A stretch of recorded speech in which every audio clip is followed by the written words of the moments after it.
ከሳምንታት ደስታ እስከ ድንገተኛ ስንብት የሰው ልጅ ህይወትና ቀጠሯ ምን ያህል ረቂቅ ነው።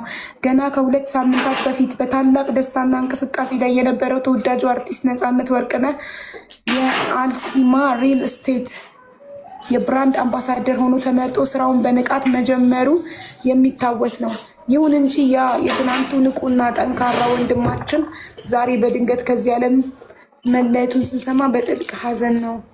ትናንት በደስታ ስራ ሲጀምር አይተነው ዛሬ በሞት ተለየን ብሎ ማመን ይከብዳል።